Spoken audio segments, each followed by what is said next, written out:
Hello everybody, my name is Brady and we're back with another React video, and today we're going to be checking out more Hamilton. We're actually going to be wrapping up the main story of the Hamilton musical. Yay! I am very excited about this. Kind of sad to see it go. I guess it doesn't have to go. Really doesn't. There's so much supplemental material. There's probably some stuff on the mixtape I haven't done, workshop stuff with different versions of the songs covering different... I know there's plenty of stuff that I haven't done. I could make this Hamilton stuff drag out for a really long time if I want to.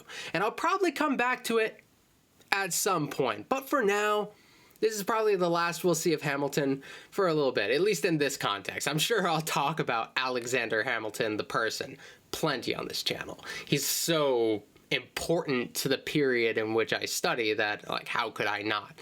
But today we're going to be doing the last song in the musical. We have Who Lives, Who Dies, Who Tells Your Story. That's something that's a running thread throughout the musical.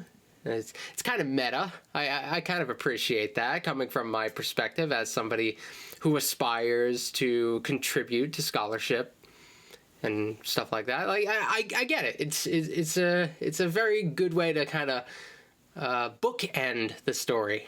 I like that. It's a bookend. Got it. So let's get this started. We get to reflect upon the characters. I think that'll be really cool. Give some final thoughts, not final thoughts, because we'll probably come back to them, but you know, let's do it.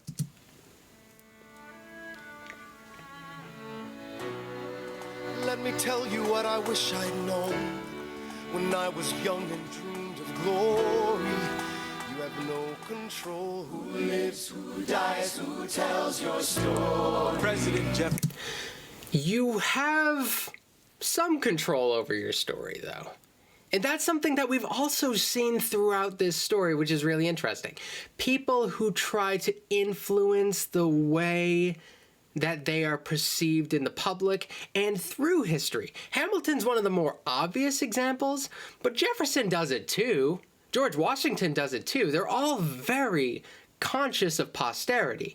These are people who really appreciate history. They're people who want to be thought of as heroes in history. And most of them, yeah, really are. Hamilton, up until recently, though, was very underappreciated. And it's hard to go back to that way of thinking. It's hard to think, like, wow, like, a decade or so ago, nobody really knew who Hamilton was. Yeah, he was on the $10 bill, but really, the musical really brought him into the spotlight of historical conversation. And how many books have been written around Alexander Hamilton's life since the musical? I'd imagine it was a net good to scholarship. I'm sure there's plenty of trash literature that has come out of it, but, you know, take the good with the bad. I'll give him this. His financial system is a work of genius. I couldn't undo it if I tried. And I tried.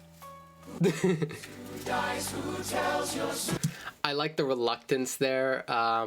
This is one of the big stories. I talked about this in a previous video where Jefferson may have, it's hard to say how likely this is, but may have indicated to some Federalists when it came time to sway votes in favor of Jefferson, he may have indicated that, okay, I'm not going to mess with the current system too much. I'm not going to destroy Hamilton's stuff.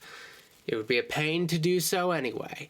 And then they're like, okay, well, if he's going to keep this current stuff in place, he would be the lesser of two evils. But there's also this story where he gets into office and he's like, we got to change this. And then his people come up to him and it's like, sorry, it's just too perfect. There's nothing wrong with it. We looked. We're looking for corruption. We're looking for everything. It's a good system. Sorry, man. We can't change it. And I'm more inclined to believe that one, but it's hard to say for sure. But I think that one's pretty funny, and it more reflects the version you see in this song. President Madison. He took our country from bankruptcy to prosperity. I hate to admit it, but he doesn't get enough credit for all the credit he gave us. Who lives, who dies, who... I love how this song is broken down because there are very obvious points for me to pause in. Like sometimes I'm like, is it good to pause now?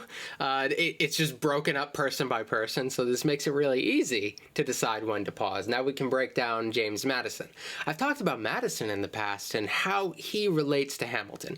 He didn't really like Hamilton by the end, but they did have more in common than they may want to acknowledge.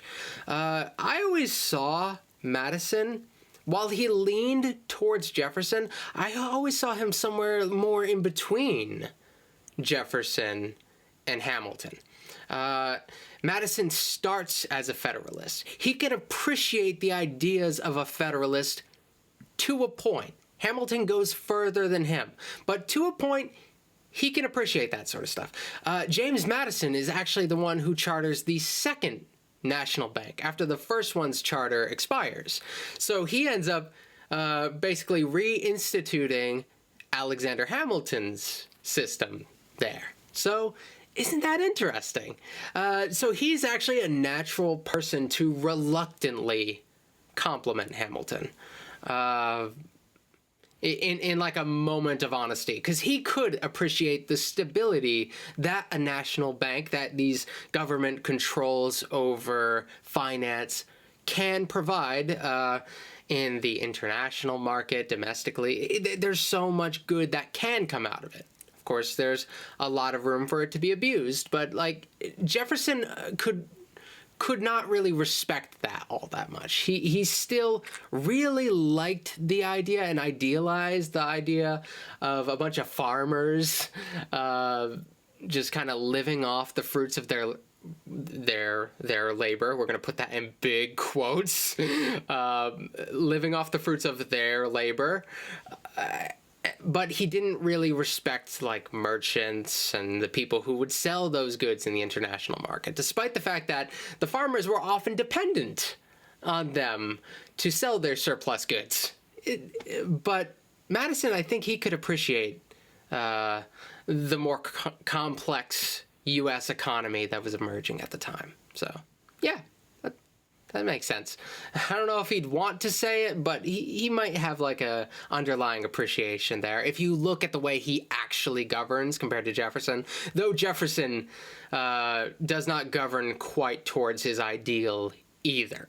He changes a lot of his principles. We're going to put that in big quotes. But he changes a lot of his principles when he gets into office. It's much different when you're the one making decisions, isn't it? Tells your story. Every other founding father story gets told. Angelica? Every other founding father gets to grow old. I think so. You're gone, who remembers your name? Who keeps your flame? Who tells your story? Who tells your story?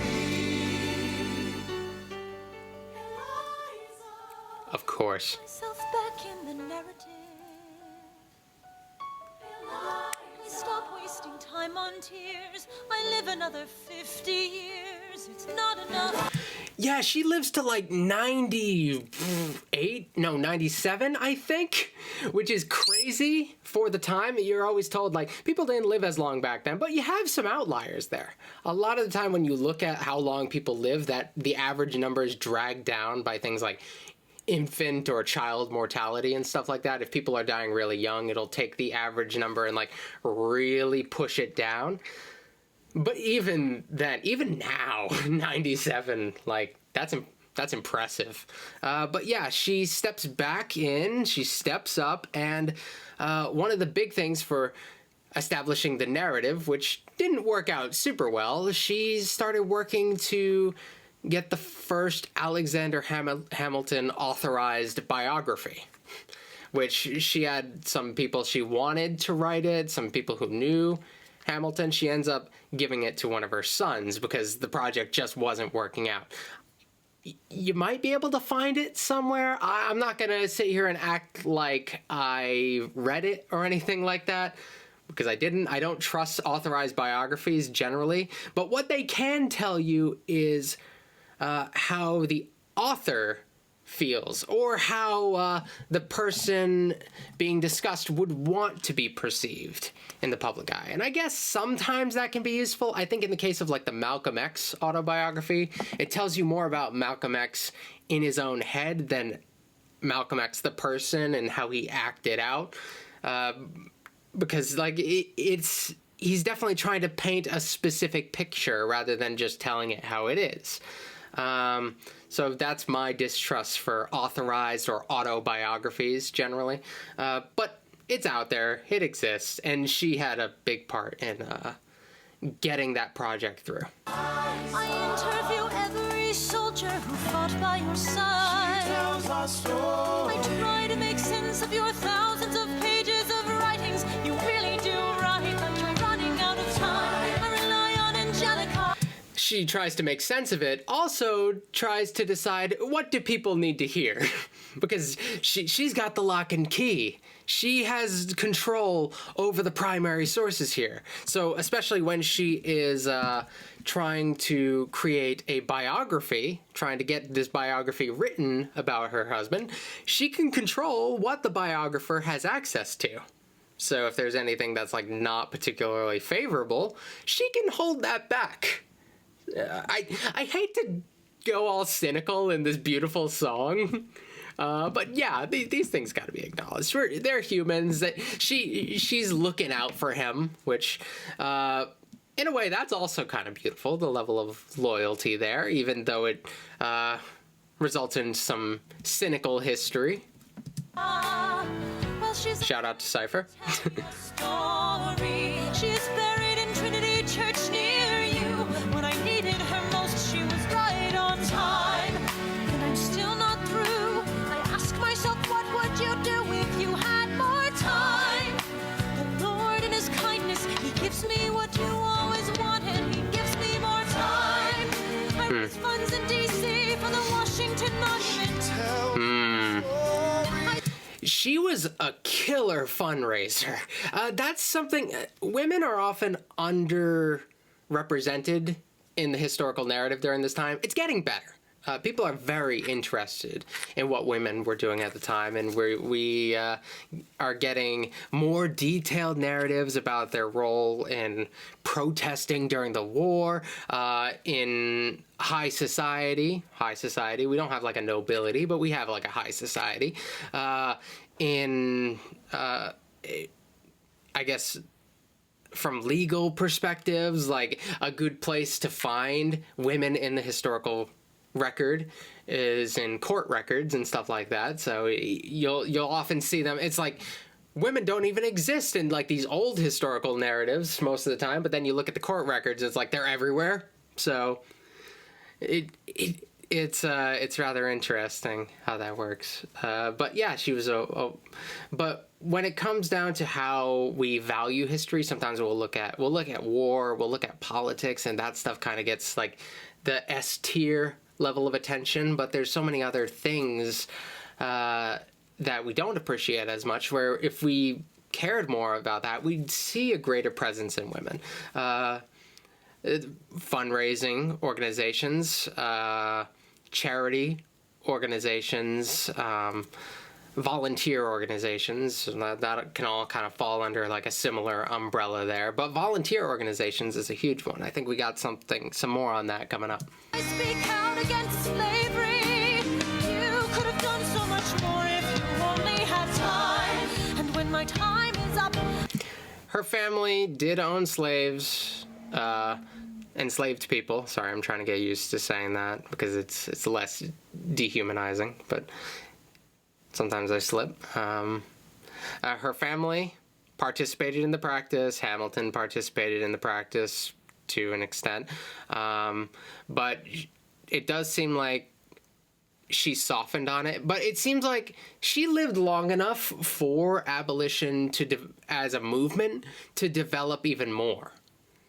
And it's kind of natural that somebody in her position would become more and more sensitive to the subject as the rest of the world, the rest of the United States, are becoming more and more sensitive to the issue and willing to speak out about it. So she lives long enough to see a lot of that stuff, and it's rather interesting. Not long enough to see real abolition or anything like that, but it's really interesting. And she also has her son, Philip II.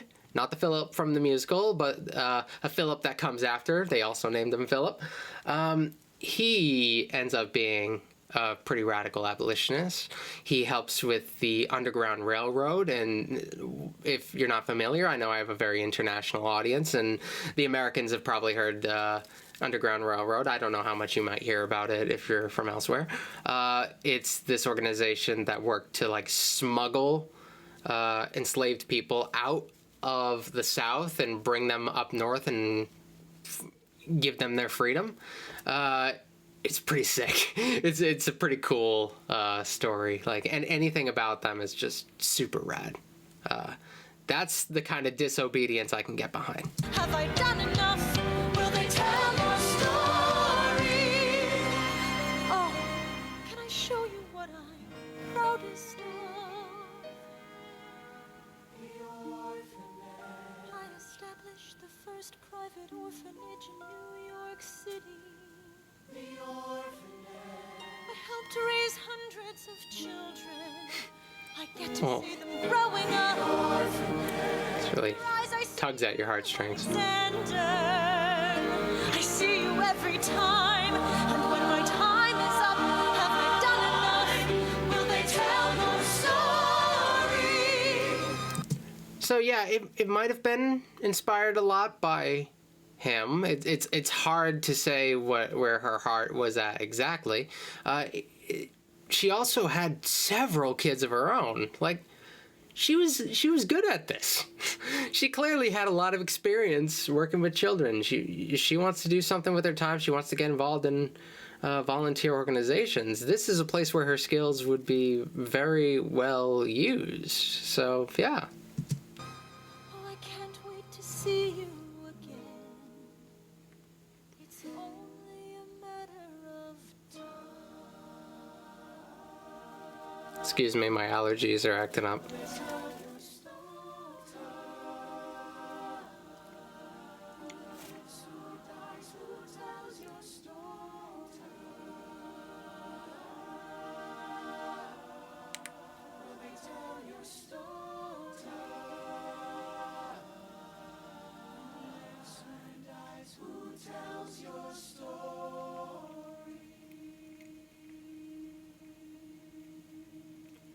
Whew.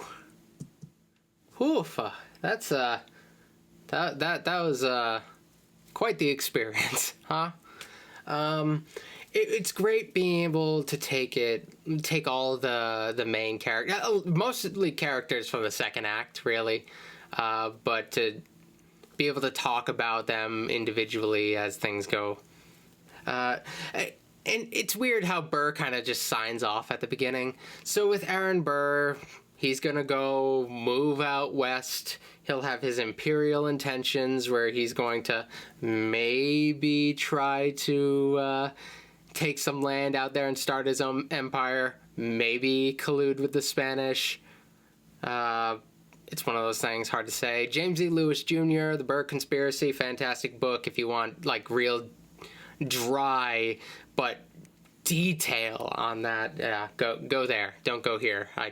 That's way too much for me to do in any individual video. Also, the subject's a little complex for me. Like, I don't know. I just have trouble communicating it.